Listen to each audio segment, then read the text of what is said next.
Welcome back, guys. Tonight's story, it's about control, defiance, and the kind of payback that leaves an unforgettable mark. She went on that trip. I told her not to. She did it anyway. But she never expected what would happen when she came back. You ever have that moment where you realize someone doesn't respect you? Like, truly doesn't give a damn about your feelings?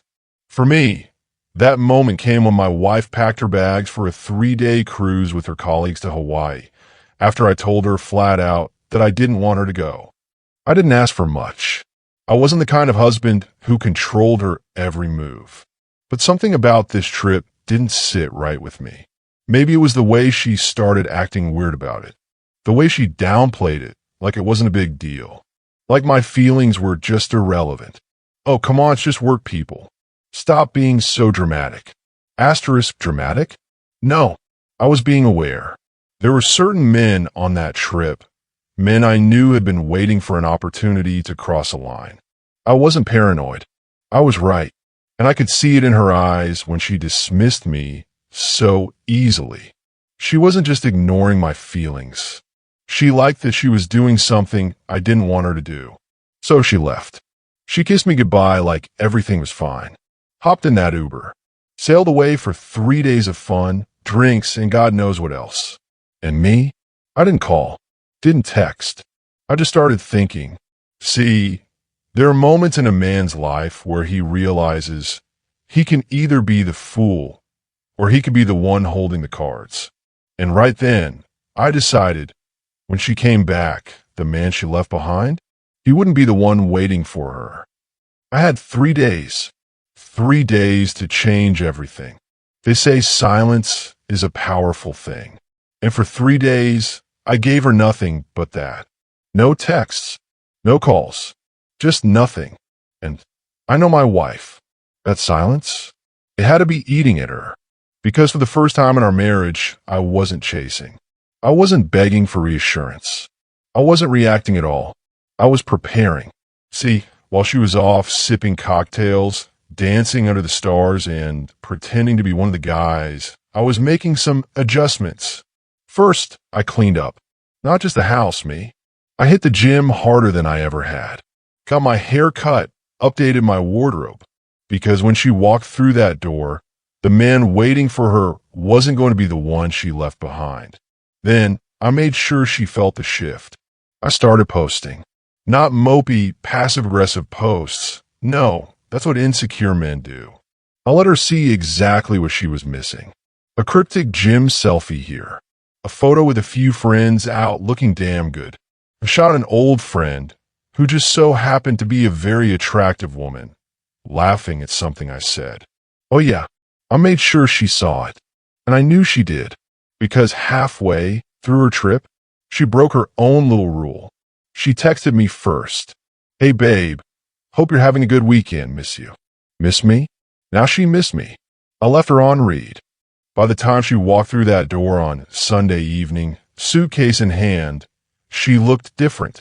A little too chipper, like she was expecting to come home to the same man she left. One who'd be waiting, arms open, ready to forget everything. But instead, she walked into something else entirely. I was on the couch, relaxed, scrolling my phone. When she called out, hey babe, I'm home, I barely looked up. Just a nod. No rush to greet her. No warmth. She faltered. That bright little smile wavered just a bit. Did you miss me? She tried again, setting her bags down. I finally looked at her, held her gaze, and then, with the most casual tone in the world, I said, oh, you were gone. Her face? Priceless. That was only the beginning, because she was about to learn exactly what it felt like to be on the other side of neglect. The moment I said those words, oh, you were gone, I saw it, that flicker of panic in her eyes. She tried to laugh it off, brushing her hair behind her ear. Okay, funny, but seriously, did you miss me? I just gave a half smirk, turned my attention back to my phone. Didn't really notice. And then, I stood up, walked right past her. No hug, no kiss, no nothing. She followed me into the kitchen, pretending to be casual, but I could hear the shift in her voice. So, what did you do while I was gone? I shrugged. Not much. Just kept busy. Kept busy. Oh, she felt that. She opened the fridge, probably looking for something comforting, something familiar. And that's when she saw it. Leftover takeout containers. 2 sets of chopsticks. She turned, slower this time. Did you have someone over? I just smiled. Why? That a problem? She blinked. That fake confidence she walked in with, crumbling fast. Who? She asked, trying to keep her voice steady. I leaned against the counter, watching her, enjoying this. You remember Natalie, right? Oh, the way her face changed. She tried to recover. Oh, Natalie, your friend. I nodded. Yeah, she came by. We had dinner. Talked. She actually listens to me, you know? I'll let that one sit. Now, let me be clear, I hadn't technically done anything wrong. But did I let her mind wander? Did I let her think the worst? Oh, absolutely. And for the first time in years, I saw it, doubt. Not in me. In herself. In the power she thought she had over me. That night, she kept hovering, tried to reclaim the air between us.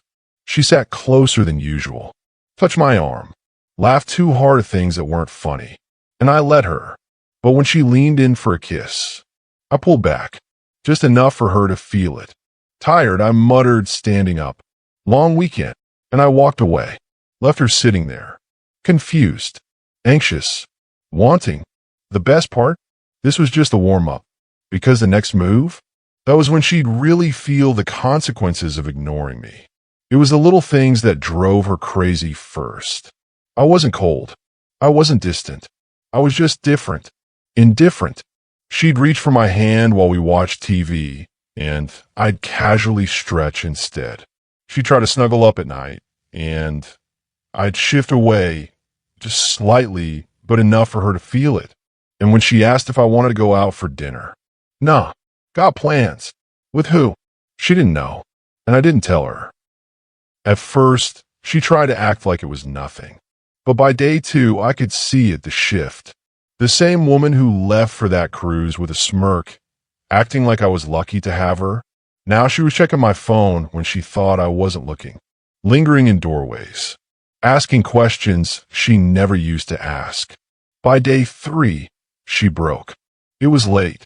I had just come home from plans, which, for the record, was nothing more than a solo drink at the bar, but she didn't need to know that. She was sitting on the couch, arms crossed. So, are you going to tell me what's going on? I raised an eyebrow. Going on. She exhaled sharply. You know exactly what I mean. You've been off since I got back. I let a slow smirk spread across my face. Oh, you noticed? She flinched. She felt that. And then I said it. The words that changed everything. I guess now you know how it feels. Her brows furrowed. What? I leaned in, resting my elbows on my knees.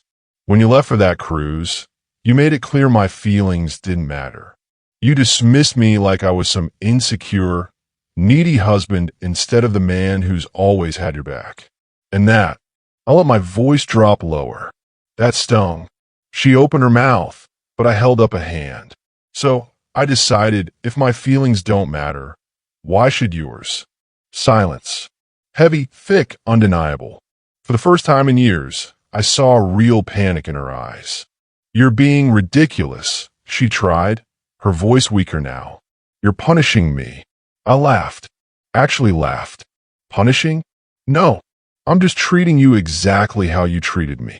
And then, I stood up, walked past her, left her sitting there, stewing in the reality of what she had done. From that moment on, things changed. She started trying more, watching her tone, making more effort. She was worried now, and she should have been, because the truth, I had already decided something. I wasn't just trying to win her back. I was making sure she never took me for granted again. And that's where the story ends. But the lesson? That stays with you. Next time, before you brush off someone who's always been in your corner, ask yourself one thing. What happens if they stop waiting for you to notice?